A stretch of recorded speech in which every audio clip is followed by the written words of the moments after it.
The question is, we have to find out the limit of the given function where variable is tending to infinity and the function is e raised to the power 1 upon x square minus 1 divided by 2 times of arc 10x square minus pi.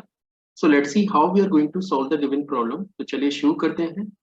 तो सबसे पहले मैं question के data को एक बार note कर लेता हूँ फिर से, और क्वेश्चन हमारे पास है which is limit x is approaching to infinity and the function is e raised to the power 1 upon x square minus 1 divided by which is 2 times of arc 10x square।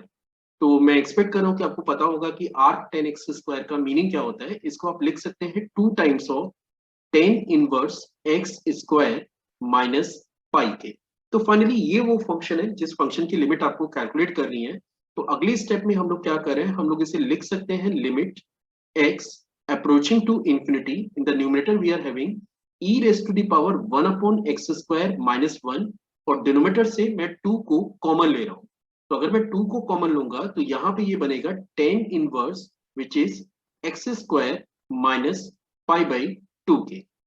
अब ITF में आपने एक concept पढ़ा होगा कि अगर आप 10 inverse x plus के कॉट इनवर्स x की बात करें, इस फंक्शन की अगर मैं सम की बात करूं तो इसका एडिशन हमेशा पाई बाय 2 के बराबर होता है।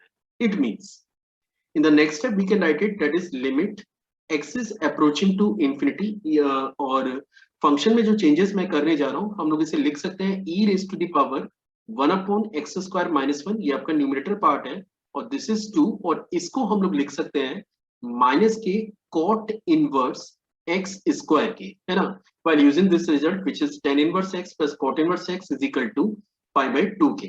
तो यहाँ पे हमारे पास डिनोमिनेटर में जो डाटा जनरेट हुआ है वो है माइनस के कॉट इनवर्स x स्क्वायर के। अब आप यहाँ पे इजीली चेक कर सकते हैं कि माइनस के 1/2 अगर हम चाहें तो ये लिमिट से बाहर आप यूज कर लीजिए, क्योंकि कांस्टेंट है तो इसमें कोई वेरिएबल टर्म नहीं है। और आगे हमारे पास जो फंक्शन लेफ्ट आउट है वो है limit x is approaching to infinity. Numerator में मेरे पास है e raise to the power 1 upon x square minus 1 और डिनोमिनेटर में हमारे पास है cot इनवर्स x स्क्वायर के, जिसको मैं फर्दर चाहूं तो लिख सकता हूं tan inverse 1 upon x square के while using the property which is cot inverse x is your tan inverse 1 by x के। ठीक है, चलिए अब आगे बात कर लेते हैं। So in the next step this will become minus 1/2. Now it is limit, this is limit x approaching to infinity and now what I am doing, हम लोग इसके न्यूमरेटर और डिनोमिनेटर को दोनों को 1 अपॉन एक्स स्क्वायर से divide कर रहे हैं। इसके बाद ये फंक्शन कन्वर्ट हो जाएगा e raise to the power 1 upon x square minus 1 divided by 1 upon x square की, ये हमारा न्यूमरेटर पार्ट है, और इसको हम लोग लिख सकते हैं tan inverse 1 upon x square divided by 1 upon x square के। अब दो कॉन्सेप्ट हमें और रिक्वायर्ड है। पहला कॉन्सेप्ट ये है कि limit x tending to 0 e raise to the power x minus 1 upon x, इस फंक्शन का जो लिमिट है ये 1 की ओर अप्रोच करता है। और दूसरा कॉन्सेप्ट है कि limit x tending to 0 tan inverse x upon x, ये फंक्शन का लिमिट भी 1 की ओर ही अप्रोच करता है।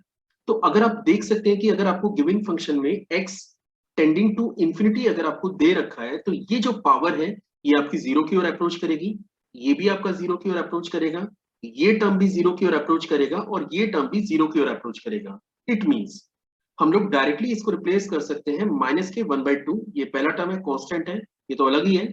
इस पूरे डाटा को आप रिप्लेस करेंगे 1 से और इस डाटा को भी रिप्लेस करेंगे 1 से। So finally your answer is -1/2।